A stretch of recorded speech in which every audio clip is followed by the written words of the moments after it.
siempre recuerda que Jesucristo, descendiente del rey David, fue levantado de los muertos. Esta es la buena noticia que yo predico. Debido a que predico esta buena noticia, sufro y estoy encadenado como un criminal. Pero la palabra de Dios no puede ser encadenada. Por eso estoy dispuesto a soportar cualquier cosa, si eso traerá salvación y gloria eterna en Cristo Jesús a los que Dios ha elegido. La siguiente declaración es digna de confianza. Si morimos con Él, también viviremos con Él. Si soportamos privaciones, reinaremos con Él. Si lo negamos, Él nos negará. Si somos infieles, Él permanece fiel, pues Él no puede negar quién es. Con mi hermana nos llevamos 13 años, somos dos nada más, y me casé muy joven, así que salí de casa con poquita edad, y ella vio al hermano el grandote y después se fue. Y yo sé que esto no pasa en la mayoría de las casas, pero mi mamá, cuando veía que mi hermana se portaba medio mal, le decía: ¿por qué no saliste como tu hermano? Tu hermano era esto, lo otro. Y ella fue creciendo con esa imagen, lo que le decía mi mamá de mí. Porque yo ya me había ido y ya estaba en otra cosa. Pero cada vez que se portaba: mirá tu hermano, y mirá, yo sé que usted no lo hace, pero esto lo hacía mi mamá. Y de grandes, empezamos a hablar con mi hermana. Y me iba así porque mamá me decía que vos era... ¿Qué? Y no, la realidad es que no era para tanto. Había cosas que evidentemente ella fue figurándose en su cabeza diciendo: este era y yo no llego. Nos puede frustrar cuando nos comparan o nos pueden potenciar. Muchas veces podemos llegar a tropezar por esta situación, porque nos comparan y dicen que las comparaciones son bastante odiosas. Había mucha expectativa en este Timoteo, ¿sí? Le llegaban a decir que era el segundo Pablo, así que imagínese todo lo que tenía sobre sí. Ya no sabía Pablo cómo alentarlo. La misión que tenía era bastante difícil. La iglesia de Efeso estaba pasando por momentos donde había mucha confusión, donde necesitaban claridad en la palabra. Entonces Pablo, encarcelado, no tenía más esperanza que ir y poner allí todas sus expectativas en este Timoteo. Evidentemente tenía el porqué, había estado con él, había transitado con él, había estado en muchas situaciones difíciles y salieron airosos. Timoteo veía en Pablo el modelo, pero sin embargo a él le tocaba enfrentar una situación difícil. Usted, como yo, imagínese si en vez de Pablo haber hablado con Timoteo, le enviaba una carta a usted. Y quería alentarle y le dice: mirá, tu madre, ferviente cristiana, tu abuela, ferviente cristiana. Yo veo en vos una fe no fingida. Evidentemente tenía expectativas en este Timoteo y eso es grato. Pero imagínese si a usted le dicen estas cosas.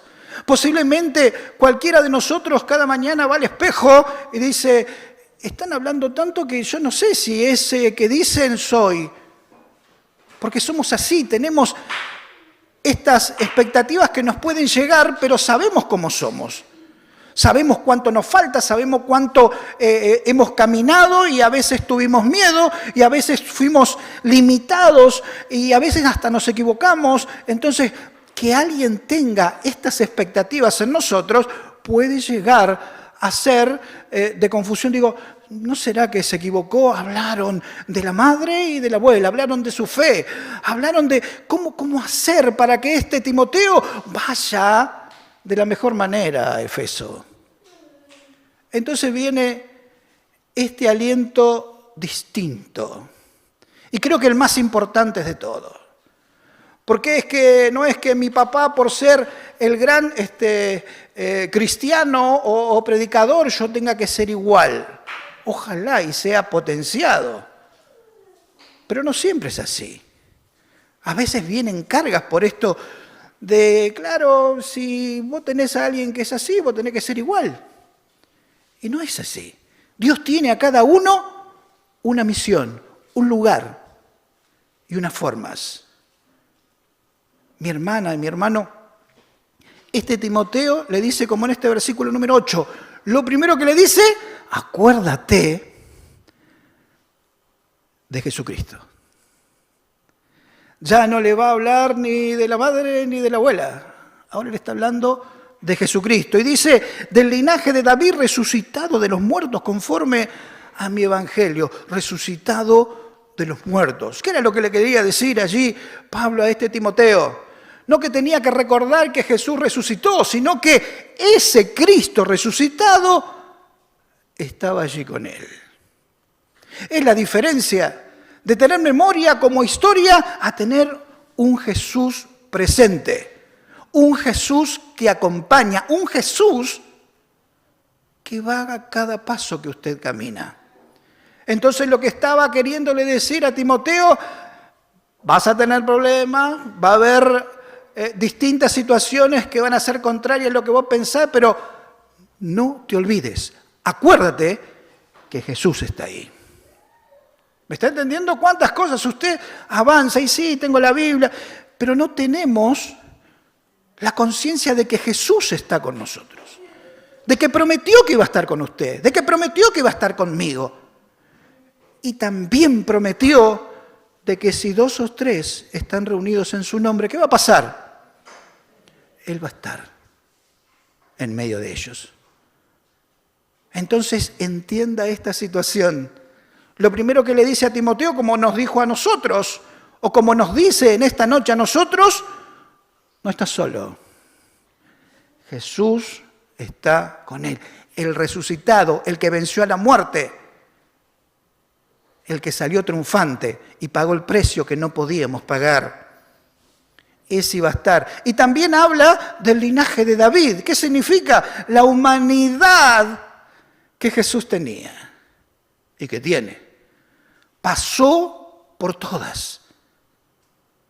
Si usted piensa que al único que pagaron mal, al único que traicionaron, al único que engañaron, al único que traicionaron fue usted, le quiero decir que a Jesús hicieron cosas mucho peores. Y sin embargo amó, y ese amor lo llevó a la cruz. Y en esa cruz pagó por nosotros. Por amor. Cada uno de nosotros debe caminar de esa forma, pensando que ese Jesús que entiende cada situación, que le entiende a usted y que me entiende a mí, que está dispuesto a escuchar lo que usted tenga deseo de contarle y que Él desea que le cuente. Porque allí está Él. Cada uno de nosotros no camina solo. Cada uno de nosotros va acompañado por Dios. ¿Y de dónde saca esto de poder tener la fuerza de avanzar? Y dijo que Él tampoco nos iba a dejar solo. ¿A quién iba a mandar? El Espíritu Santo. Allí está trabajando en cada uno de nosotros. ¿Sabe, mi hermana y mi hermano, que a veces nos olvidamos de estas situaciones? Pablo se encargó de decirle a este Timoteo, no vas a estar solo, no importa lo que venga, no importa lo que esté, Él iba a estar acompañando y cada cosa que necesite, Él iba a estar proporcionándolo por medio de la fe. La fe no fingida que le decía Pablo. Allí estaba enfrentando un desafío que no tiene que olvidarse que Jesús está allí y que va a hacer lo que Dios quiere que haga. Hacer la voluntad de Dios lleva consigo esto, de que Dios le entregue las herramientas que necesita para realizar este trabajo. el Cristo resucitado y el de la simiente de David, el humano, el que entiende, el que sabe. Dice este texto, conforme a mi evangelio, ¿sí? Significa que las buenas noticias que le daba, el que iba a dar allí, le estaba avisando, le estaba poniendo en relieve que hay gente que necesita ese evangelio. Hay gente que necesita que usted hable, hay gente que necesita que yo no calle, hay gente que necesita este evangelio de Jesús. Un Pablo encarcelado no podía hacer otra cosa más que confiar en que Dios iba a estar levantando y utilizando a este Timoteo. ¿Sabe que Pablo, algunos historiadores hablan de que allí estaba, fijan aproximadamente su muerte en el año entre el 64 y 67. Hay algo particular. ¿Por qué Pablo estaba allí encarcelado? Con unas cadenas que algunos dicen que siempre estuvo a los brazos o a las muñecas de otro soldado. No se le podía escapar a un soldado romano un preso. Eso incurría en que aquel soldado que dejaba escapar un preso moría. Entonces sí estaba con cuidado. Pero ¿por qué tanto esto de Pablo? ¿Por qué tanta necesidad y tantos escarmiento a aquel Pablo que hacía únicamente cosas buenas? Roma en aquel tiempo estaba conquistando y era gobernador de la mayoría del mundo conocido en aquel tiempo. Y en aquel tiempo, un 19 de julio del 64, Roma arde. Se prende fuego y muchos de los monumentos terminan exterminados. Casas que probablemente muchas, pero muchas eran de madera, terminaban incendiadas. 6 días, 7 noches, el fuego ardía en Roma. ¿Por qué esto de criminalizar a Pablo? La mayoría de los historiadores dicen que en aquel tiempo entendieron los romanos, aquellos que se quedaron sin nada, que el que provocó ese incendio había sido el mismo Nerón, que se gozaba ver cómo se incendiaba esa ciudad. Algunos llegaron a decir que era muy amante de la arquitectura, así que quería que todo termine para hacerla nueva. Sea como sea, a nadie le gustó quedarse sin casas, sin monumentos, a nadie le gustó quedarse sin aquello que antes tenía. Entonces, para salvar su buen nombre y honor, dice que Nerón culpó a los cristianos. Eran criminales para Nerón, para el pueblo de Roma. Allí empezó esa primera persecución gigante, y usted tiene recuerdos por alguna foto o por algún dibujo o por alguna película que vio, donde los cristianos terminaban en el circo romano, muertos en la fauce de leones, sacrificados. Todos le echaron la culpa de eso. Posiblemente en ese tiempo, queriendo hacer un escarmiento con los cabecillas de esos cristianos, fue muerto Pablo y fue muerto Pedro. Allí estaba esa situación. No cuenta la Biblia esto, pero los historiadores dicen que en ese tiempo ocurrió. Pablo preso. Pero sigue diciendo la palabra algo que me llegó mucho. El verso número 9 dice: en el cual sufro penalidades hasta prisiones a modo de malhechor. Mas la palabra de Dios no está presa. Pablo sabía que por más que hicieran algo con él, que lo mataran, ¿cómo iban a frenar la palabra de Dios? Pueden matar al predicador, pero su palabra seguirá adelante. pueden acallar la boca de aquel que dice la verdad, pero ¿cuántos se levantarán a proclamar el mismo mensaje? Así incendió. Cada vez que había esto de ir contra los cristianos, más se levantaban. Cuenta la historia, o una historia que me contaron una vez, que habían tomado en un lugar muy frío y nieve, hielo, a varios cristianos. Y entonces los soldados dijeron, bueno, agárrenlo, hagan un hueco en el hielo y métanlo ahí hasta que se mueran. Hicieron el hueco y los metieron. Cantaban alabanzas como podían y ahí estaban. Van a estar ahí hasta que renuncien a su Dios. Eran las palabras de los soldados.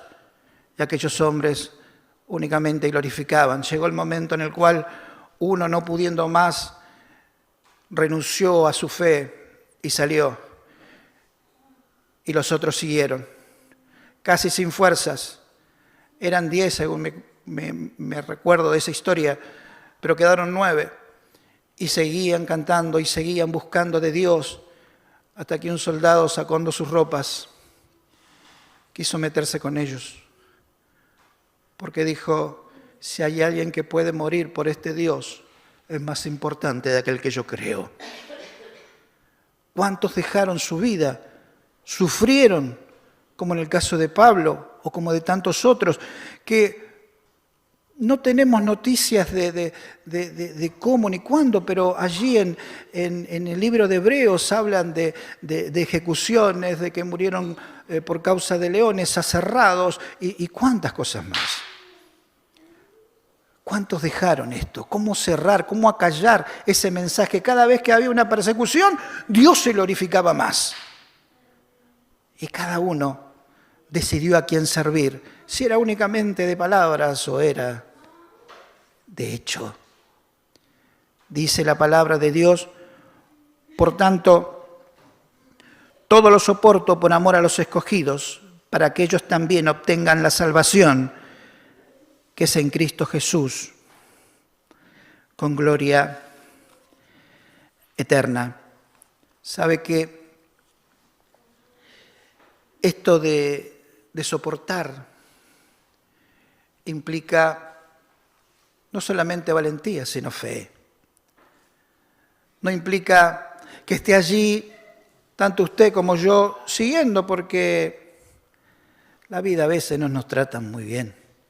Pero sin embargo, cuál dulce es Dios, que siempre está dispuesto a darnos aquello que estamos necesitando. Las expectativas y la realidad.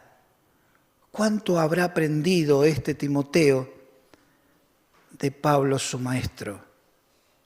¿Cuándo habrá aprendido usted de su maestro? Podemos tener referencia. Yo contaba alguna vez en un grupo pequeño que había una conferencia grande y el predicador, aquel que escribió libros y demás, iba a cerrar esa conferencia.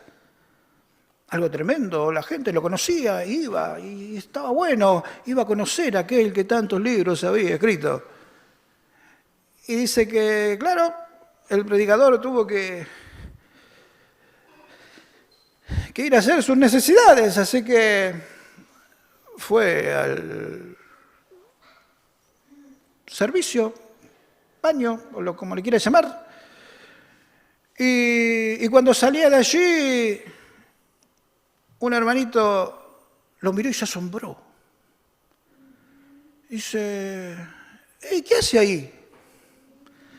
No tenía que andar explicando. Y nada, se fue al baño. Yo pensé que gente como usted no iba, dice.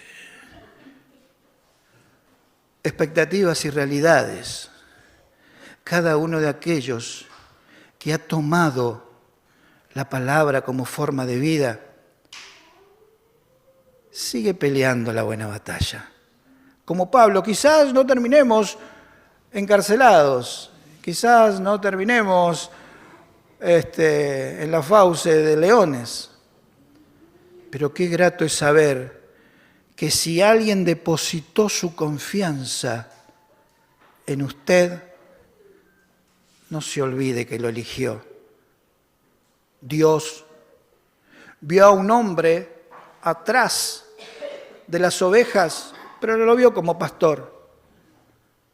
Ya lo vio como rey de Israel. Así vio a David, el Dios que usted tiene y que yo tengo.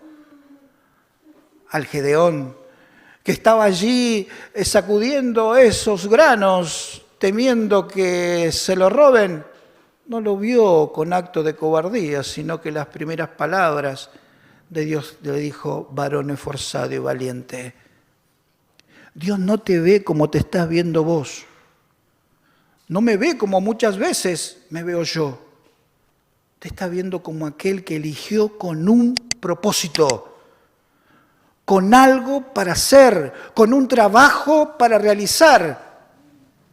Y está en cada uno de nosotros aceptar el desafío, hacerlo o no hacerlo. Pero Dios te ve con potencial. Las expectativas y la realidad. Que usted, como yo, como la iglesia de Liniers, seamos la realidad que Dios está esperando. Últimos versículos dice: palabra fiel es esta. Si somos muertos con Él, también viviremos con Él. Si sufrimos, también reinaremos con Él. Si le negáramos, Él también nos negará. Si fuéramos infieles, Él permanece fiel. Él no puede negarse a sí mismo. Algunos dicen que esto era un himno de aquel tiempo que estaba haciéndole recordar Pablo a Timoteo. Pero cuántas verdades. Que si seguimos, Él está. Y aún siendo infieles, cada día tropezamos, cada día nos equivocamos, Él sigue siendo fiel, porque Él no puede negarse a sí mismo. Si te dijo que te amó, que perdonaría esas faltas, lo seguirá haciendo para gloria de su nombre. ¿Qué tiene adelante? ¿Pusieron expectativas en usted? Que se hagan realidad. Pídale ayuda a Dios en este día para que pueda hacer algo real usted dentro del pueblo para la gloria de aquel que lo llamó. Dios le bendiga.